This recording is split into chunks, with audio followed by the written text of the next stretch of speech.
Hi, welcome to Authors Alcove, and I am Agnes Wolf, your host today. Today I have Stacy Juba with us. She is both the author of the fairy tale retellings as well as many other books, but her most recent ones are Fooling Around with Cinderella and its sequel, Prancing Around with Sleeping Beauty. They're little chicklet books. But today we're actually going to be talking about her online courses that she has on her website, Shortcuts for Writers. So Stacy, first off, you just share a little bit about your website and what inspired you to start it? Yeah, so I've been writing pretty much for my whole life. And so over the years, I gained a lot of experience as an author, like working with different editors and agents and getting feedback on my manuscripts. So that led me to about 10 years ago, I started doing freelance developmental editing and line editing.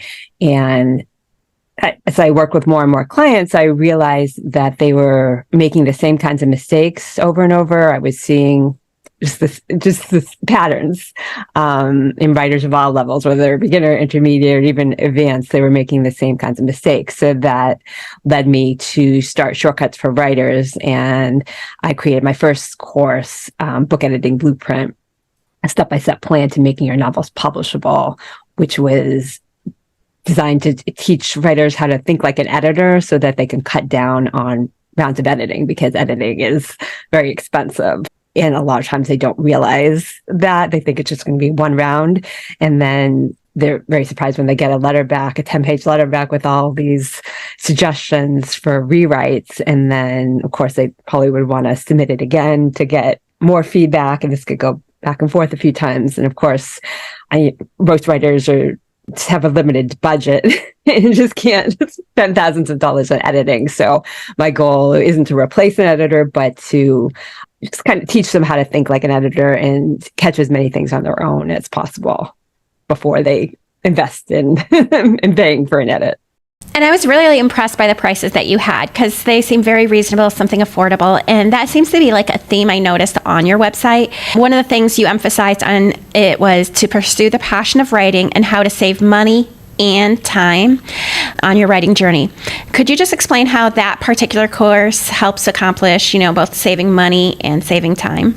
So with Book Editing Blueprint, it's $497. And if I have like a on-demand webinar where if you sign up for that on self-editing tips, you can get a discount on it with some bonuses. So if you're paying like $397, $497 for this course, when you compare that to the cost of a round of editing, most rounds of editing, like for a book that's like 250, 300 pages, it's well over $1,000 if you're working with an experienced editor. And so many authors are just so excited to type the end, and they go through it and do a little bit of revising, but they're not really sure what they're looking for, and then they just want to get it off the desk and send it to the editors so that they can get it back and get it all polished up and ready to either self-publish or submit to agents. And then they don't realize that most likely there's going to be a lot to do on it. So if you're spending $1,000 for each round of editing, that's going to really add up. So when you compare that to spending like $500 to get this full course teaching you how to think like an editor, where I take you through all of the mistakes that I've seen over 10 years as an editor, and mistakes I made myself over 30 years in writing and publishing. And then at the end of the course, there's a 26-page self-editing checklist that you can just go through it.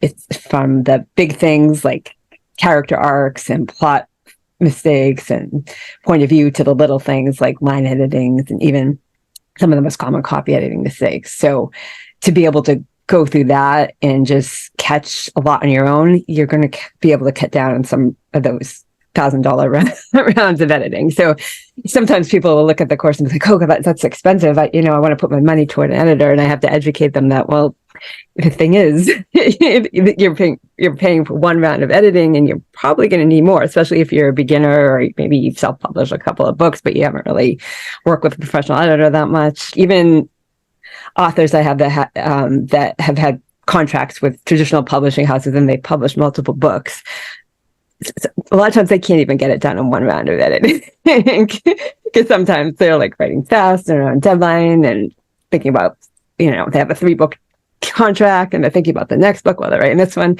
A lot of times they can't even get it done in one round. They might need 2 rounds. So if you have an advanced writer over here that's multi-published and has been through this a lot, and it's going to take them a couple of rounds of editing, and then you have a beginner over here, it's just unrealistic to think you're going to be able to get a publishable book in like 1 round of editing. So it's really, it's going to help you save time and it's going to help you save money if you can learn to pick up as many of these mistakes on your own as possible, so that when you do invest in an editor, it's for your strongest manuscript, and then they can give you higher level feedback rather than just pointing out, oh, this is this is telling and not showing, or this is passive writing. You want to catch as many of those mistakes as you can, so that we can focus actually on your story and and your characters, rather than just being like a one-on-one writing coach, writing teacher.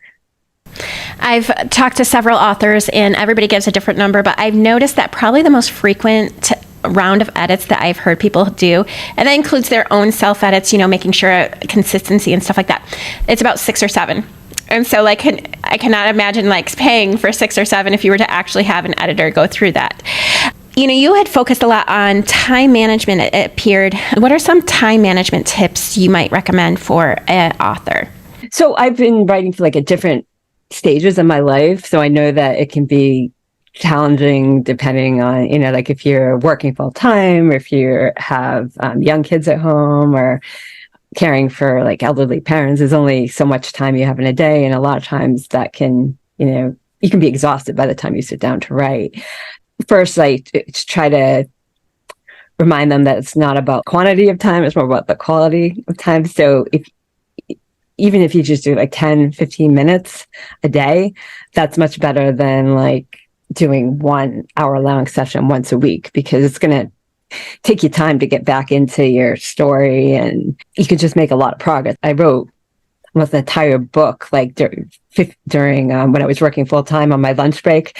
I wrote for about 20 minutes and I wrote an entire book that way. When I had time at home, I worked a little bit, maybe an hour here and there, but it was really the consistency of that 20 minutes a day that just made it so much easier.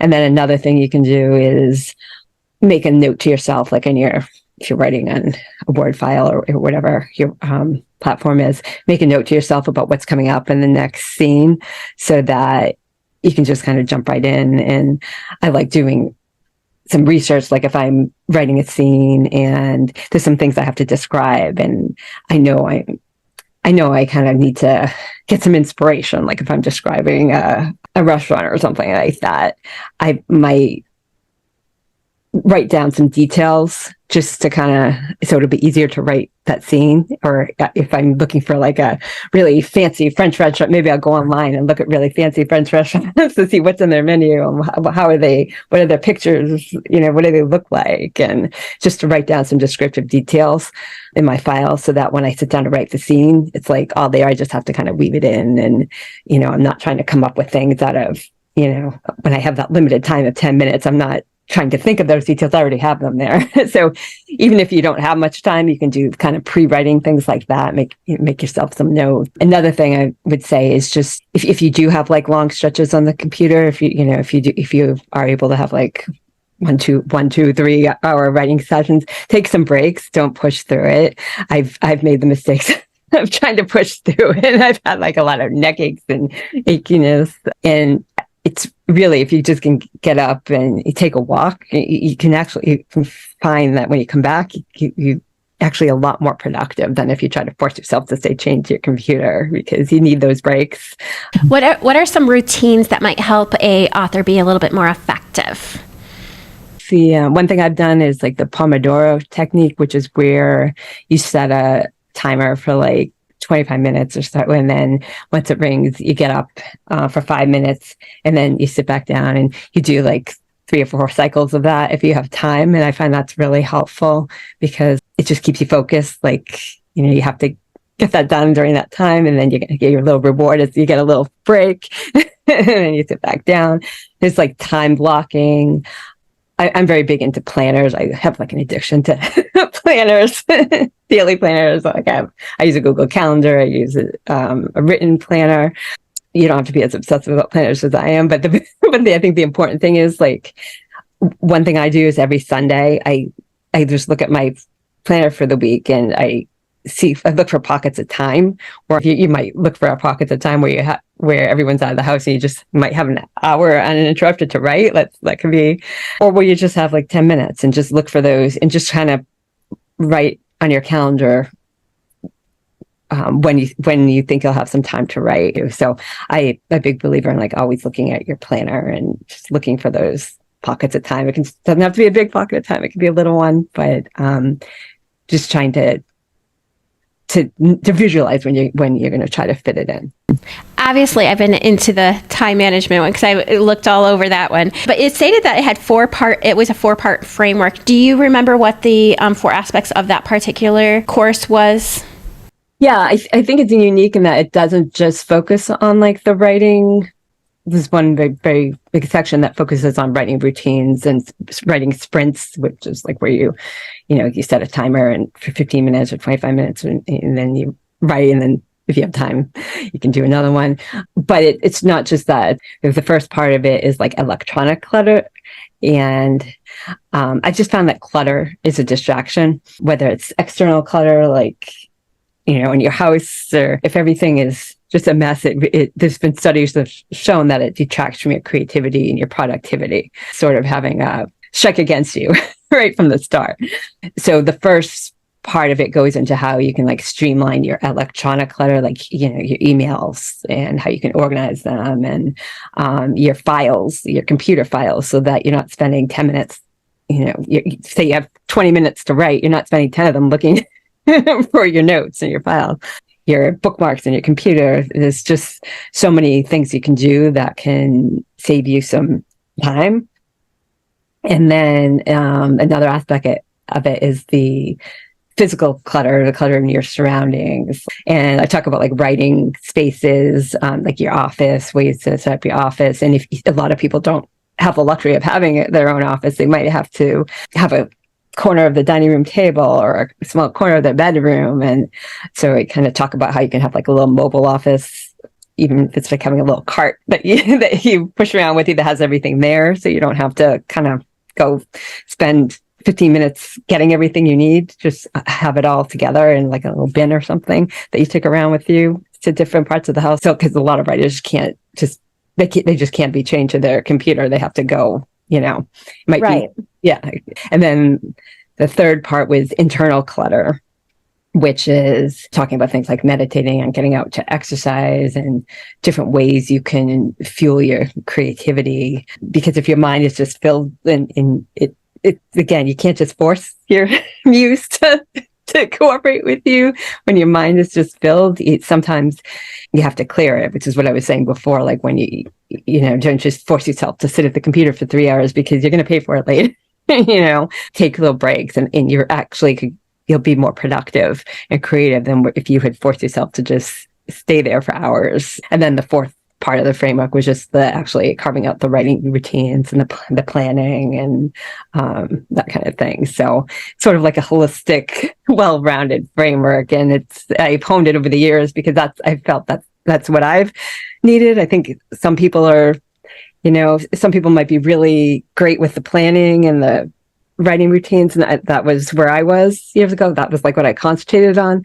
But then, my internal clutter wasn't so good. I was stressed. My writing sessions weren't actually as productive as they could have been because I was just overworking myself. And, I see that with a lot of writers, especially ones that they have jobs also and families, and they just don't take any time for themselves. All the time they do have, it's spent on their writing career, which is great that they're devoted to it, but you're going to run out of steam at some point. And so you have to kind of give yourself permission to pull back a little bit, and it's going to benefit your writing in the long run. One of the topics that you had actually brought up to me as well that I think is so incredibly important as far as the writing is, you have a very large array of type of courses, but one of them is writing body language. And I think that's something I know we just naturally do in real life, but how do we portray it on page? Can you share how we can go about writing body language and the common mistakes that a lot of writers make? Yeah. So I have a course called the Energize Your Writing Toolkit, Cheat Sheets for Character Emotions. And I first created that for myself when because I was finding that I was using a lot of the same phrases, like, if I was getting to like a scene where there's a confrontation between the characters and they're angry at each other, it just helped me to have some notes like on what people might do when they're angry, or a romance scene. I had some notes, and that helped me to just kind of not get stuck as I was writing the scene, or when I was editing, to kind of go back in and kind of fill in those gaps where you could use more body language. But another thing is that a lot of authors, and this is what kind of motivated me to create a course around it, is that as an editor, I just see so many authors overusing the same phrases, the same body language phrases again and again. Like look is the number one overused word. And I've seen it like hundreds of times in the same manuscript, like on every page, multiple times a page. And when you show it to someone, when you highlight it, they like can't unsee it. They're like, oh my God. I had no idea. It's just the first word that comes into their mind is like, she looked at him, or she gazed, or I see a lot of eyes like on every page, smiles, just people walking. There's just so many overused phrases, and they don't really convey the emotions of the characters. I mean, it's not like you can never have someone look or gaze. It's just, you don't want to have it hundreds of times, because, and that's the thing, it's usually not just the look. It's like they're having the look on every page, the smile on every page, the eyes on every page, the walking, the grabbing, the pushing and the pulling.